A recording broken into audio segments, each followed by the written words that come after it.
Ya Yesus, jawab kami bersama Dia. Hatiku dalam walau dalam ruang kegelapan, bersama Dia. Hatiku dalam walau hidup penuh tanah, rasa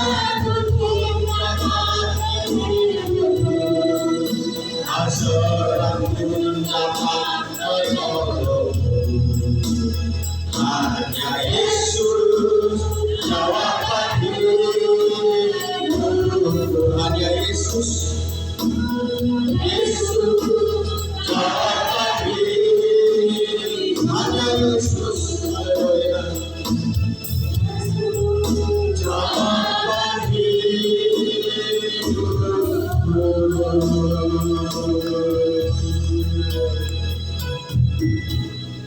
Tuhan, Engkau jawaban hidup kami, Engkau kekuatan hidup kami. Kami lemah, kami tidak berdaya, kami tidak mampu tanpa Engkau. Banyak tantangan di depan kami yang harus kami lewati, yang harus kami daki, yang harus kami selami, yang harus kami melangkah, ya Tuhan. Biar kami tidak goyah, karena firman-Mu Engkau menyertai kami sampai akhir zaman. Dan Engkau berkata, jangan takut, aku akan memberikan kemenangan. Terima kasih Bapa. Biarlah seluruh jemaat-Mu di tempat ini untuk terus berjalan maju, karena di depan ada harapan, di depan ada piala, di depan ada berkat, ada mujizat, di depan ada kemuliaan, ada mahkota. Terima kasih Bapa. Terima kasih. Kami sambut firman-Mu dengan hati yang bersukacita. Terpujilah Engkau ya Bapa. Di dalam nama Yesus Kristus, biarlah tidak seorang pun umat-Mu yang gugur di tengah jalan ya Tuhan. Sekalipun kami lemah, kami terus maju untuk mengasihi Tuhan. Dalam nama Yesus Kristus yang percaya, katakan amin. Silakan duduk. Salut di nama Tuhan. Adakah yang baru pertama kali ibadah di tempat ini? Yang baru pertama kali, boleh angkat tangan? Gak ada ya? Di nama Tuhan. Bapak Ibu, adakah yang sudah 20 tahun ibadah di tempat ini?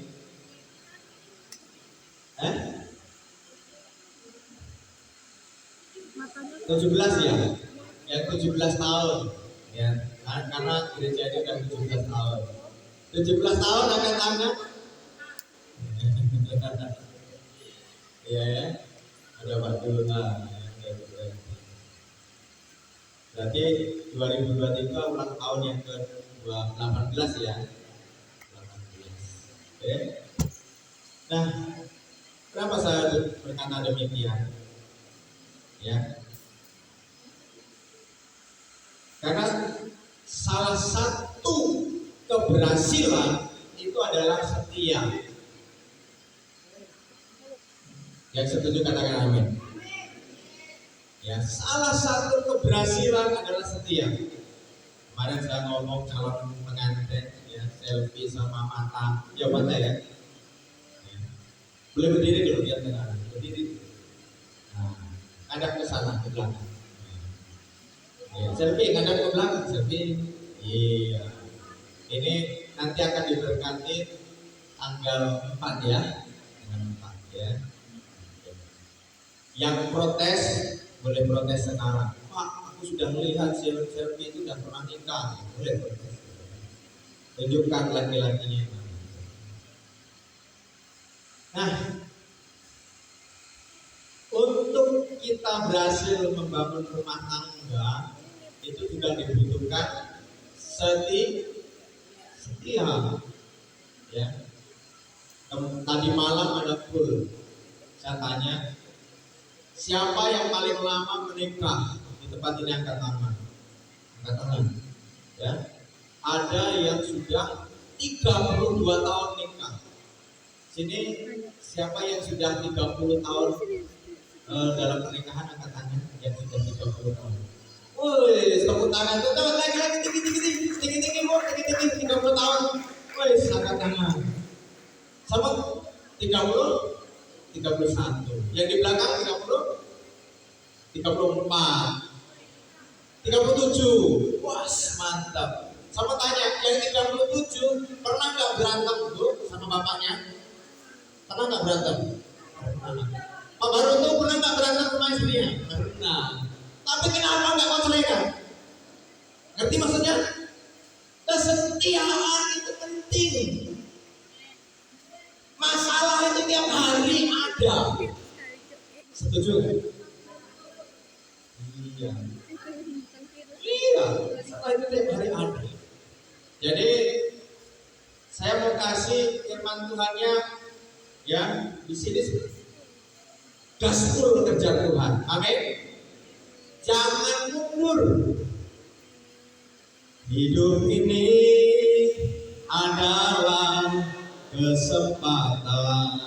Bantu dong yang suara yang paling merdu siapa di sini? Pak Esther. Pak Esther, suara yang paling merdu. Bantu dong, ya. Kasih mic 1 duduk situ. Ya siapa tahu saya nyanyi. Ya. Ayo Pak Esther. Ya. Kakak, aku bantu aja. Sama-sama ya. Amin.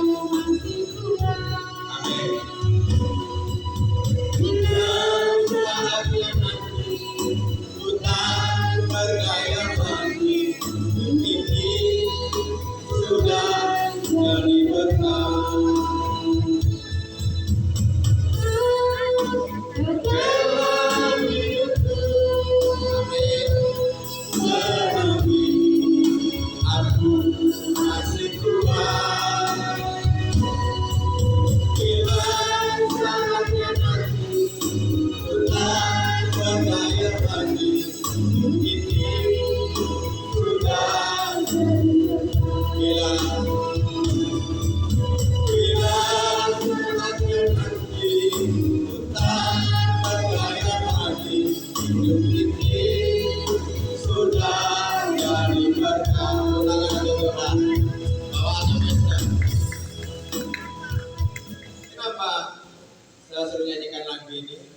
Ada hubungannya dengan temanya, ya, tentang keberhasilan dan keberuntungan, tentang kita mendapatkan piala. Kemarin saya ketua Talent Riau, saudara, ya, kami buat perlombaan untuk menciptakan lagu dan menciptakan geng tari-tarian, juga komedi lucu, ya.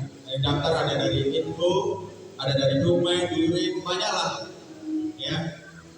Jadi saya ngomong, ya, memang kita diperlukan hadiah orang-orang yang juara 1, juara 2, juara 3 dan juara favorit. Perlu kita kasih hadiah. Memang kita kasih hadiah uang tunai. Tapi sebenarnya bukan itu yang kita kejar.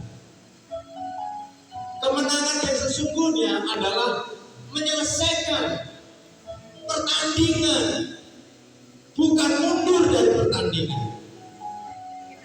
Amin. Mungkin kita nggak dapat hadiah, tapi selesai sampai ke depan. Haleluya. Dalam pernikahan demikian, dalam mengiringi Tuhan demikian. Kita baca dulu firman Tuhannya. Lukas 9 ayat 62. Lukas 9 ayat 62. Kalau kemarin Pak Pendeta Renete ngomong, kalau engkau jatuh bangun lagi, jatuh bangun lagi, jatuh bangun lagi. 10 kali jatuh, kalau engkau 5 kali bangun, maka engkau kalah.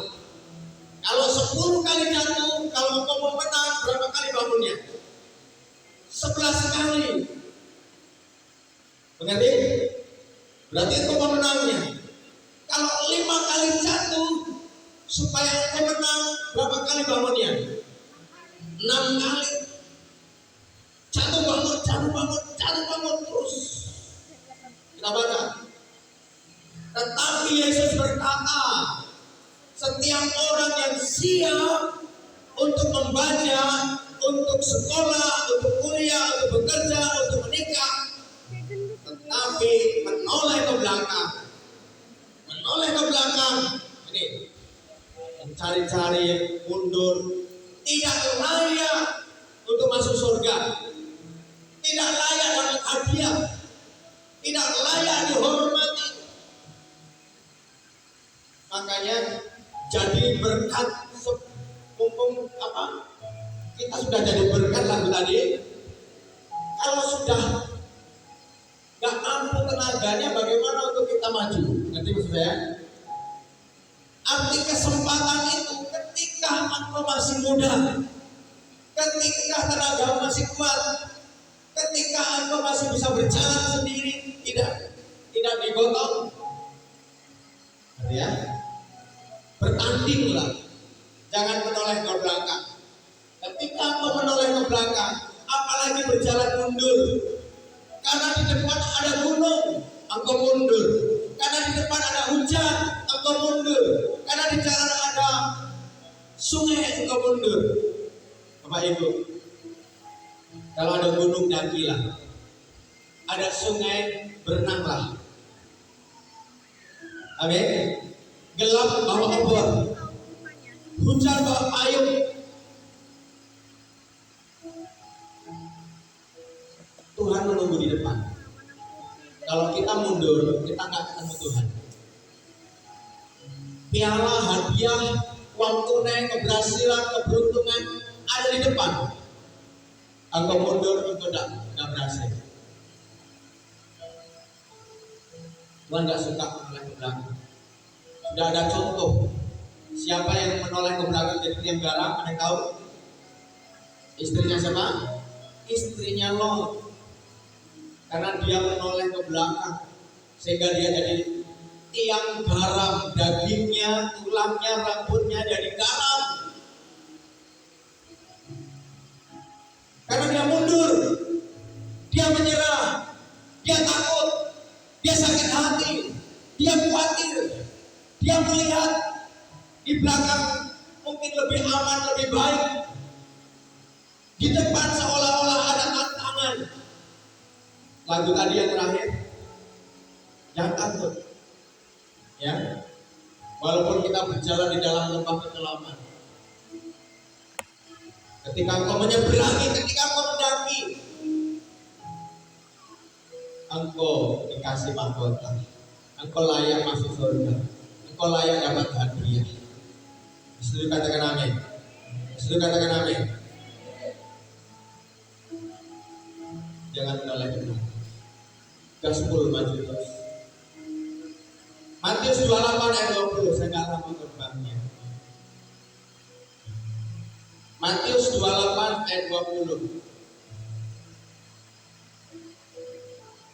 Kita baca 1 dan 3. Dan ajarlah mereka melakukan segala sesuatu yang telah kuperintahkan kepadamu, dan ketahuilah apa? Aku, ini Tuhan. Ketahuilah Tuhan menyertai siapa? Katakan saya. Iya, menyertai saya sampai apa? Senantiasa sampai kiamat, sampai dunia ini hilang. Tuhan menyertai kita. Apa yang sudah diajarkan, lakukan. Apa yang sudah kita dengar, kerjakan. Tuhan berjanji menyertai kita sampai akhir zaman. Hidup kita ini di bawah 200 tahun, ya kan? Itu ya. Artinya nggak lama. 200 tahun itu nggak lama. Apalagi 50 tahun. mati. Ada nggak nyampe 50 tahun? Maaf, anak Pak Pendeta kemarin. Ada yang bayi bahkan. Tapi kita sekarang dikasih kesempatan panjang umur. Jangan kita main-main. Engkau bisa mengisi umurmu dengan mengasihi Tuhan, mengasihi keluarga. Engkau bisa mengisi umurmu dengan menjadi berkat bagi bangsa, bagi gereja. Dan engkau layak dapatkan berbuat baik. Itu yang dinamai hidup itu kesempatan selagi engkau masih kuat. Yang kedua, selain Tuhan menyertai, kenapa harus sudah syukur? Kan gitu kan? Karena Tuhan menyertai. Yesaya 40 ayat 31. Yesaya 40 ayat 31. Yesaya 40 ayat 31. 1, 2, 3. Tetapi orang-orang yang menanti-nantikan Tuhan mendapat apa? Kekuatan baru. Mereka seumpama raja wali yang naik terbang dengan apa? Kekuatan sayapnya. Mereka berlari dan tidak jadi apa? Lesu. Mereka berjalan dan tidak jadi apa? Lelah. Dikatakan kita dapat kekuatan baru. Kita bisa terbang tinggi. Kita bisa berjalan. Kita bisa berlari dan tidak lelah. Kok bisa Tuhan?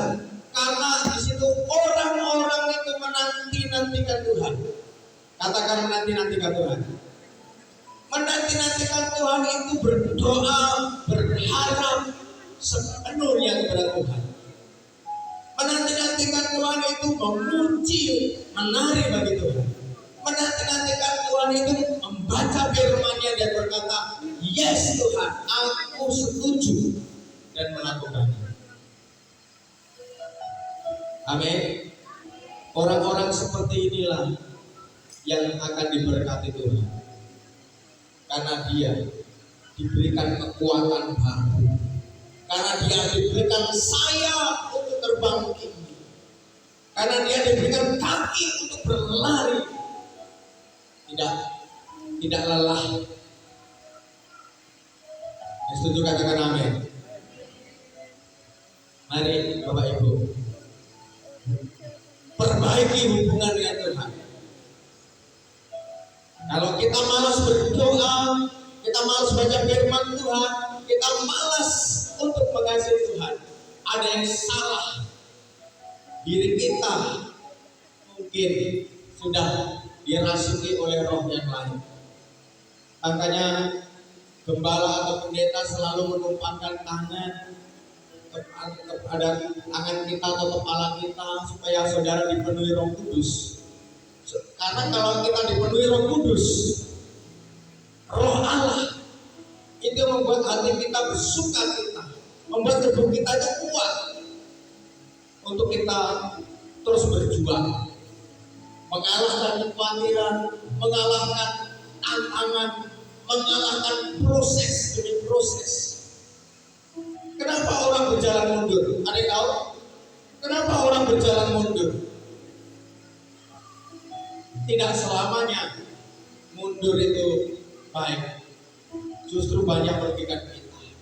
Karena dia melihat bahwa di depan ada gunung, bahwa di depan ada pintu, bahwa di depan ada sungai, bahwa di depan ada api.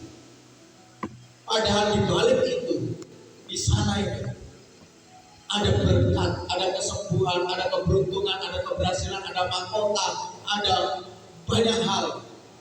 Tapi karena kita melihat masalah, saya selalu ngomong saya gembala, dan saya selalu ngomong kepada pendeta-pendeta yang lain. Badan saya kecil, otak saya kecil, Tapi saya ngomong begini, mari kita mulailah berpikir kelas dunia.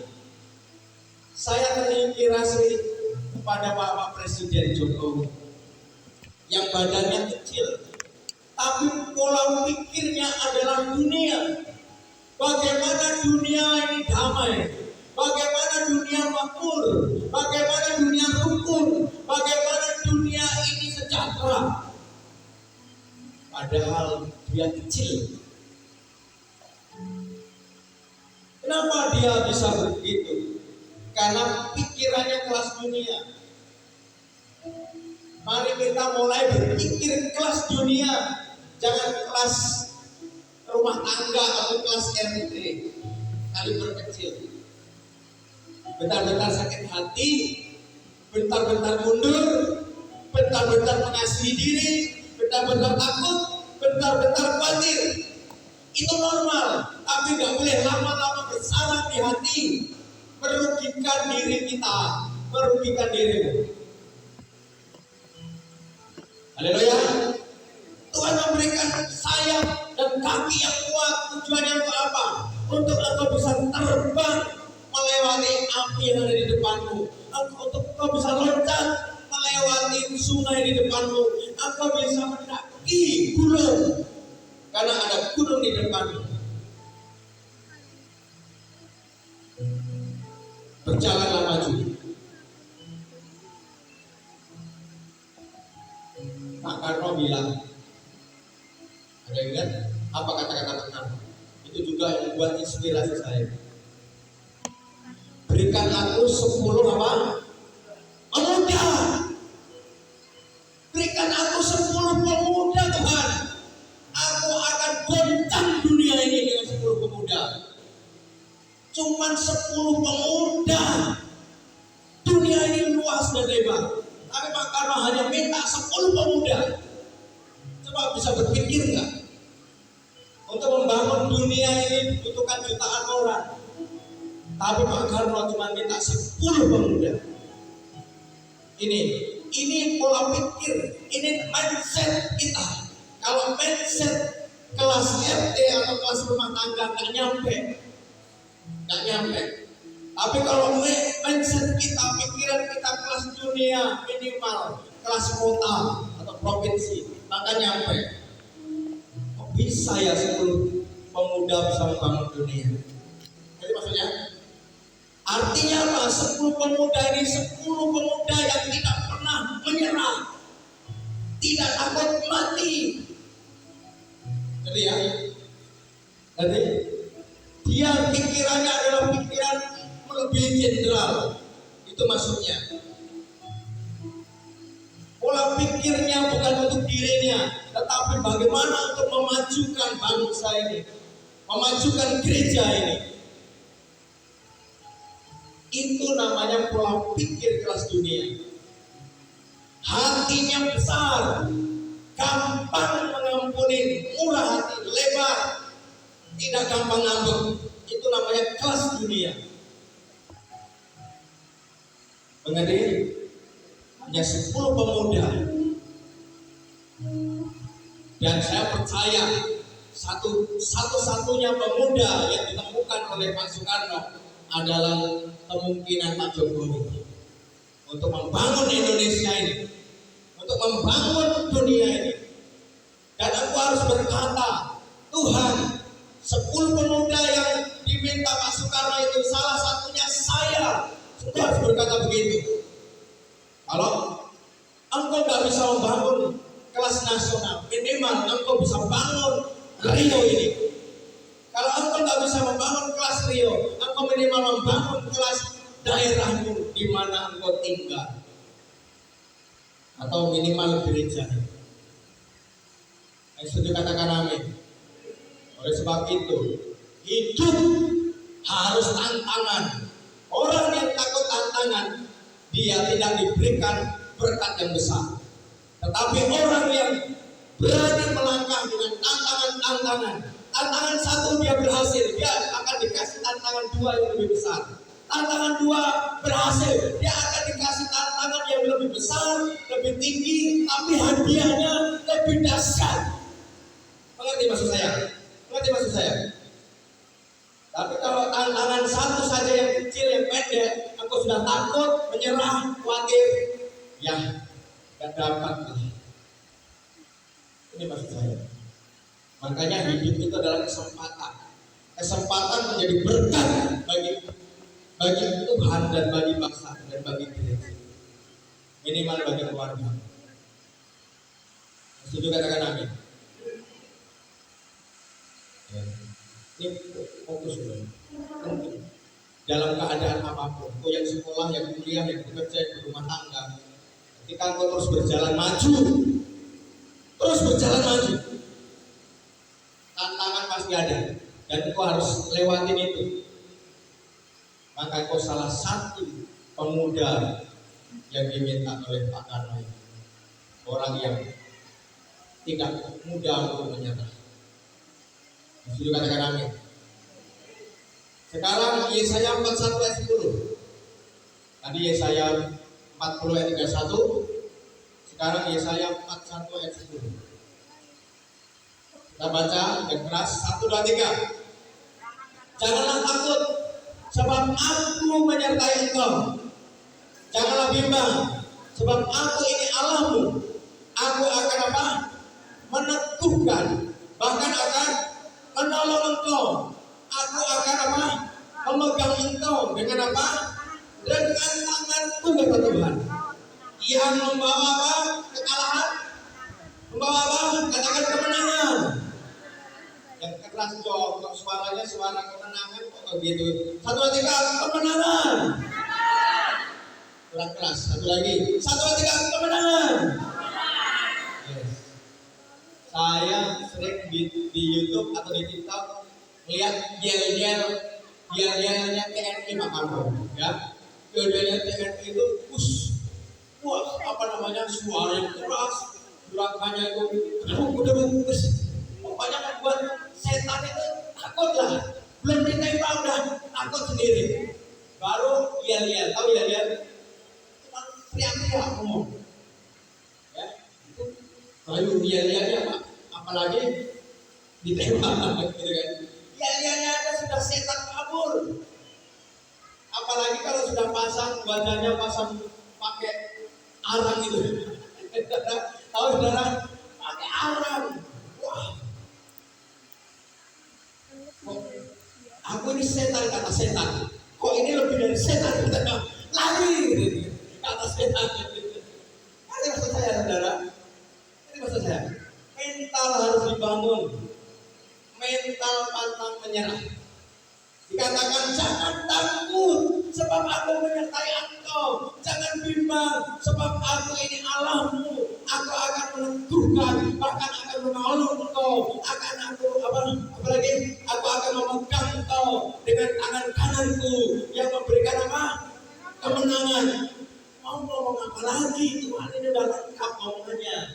Betul nggak? Udah lengkap itu, Tuhan udah lengkap itu ngomong.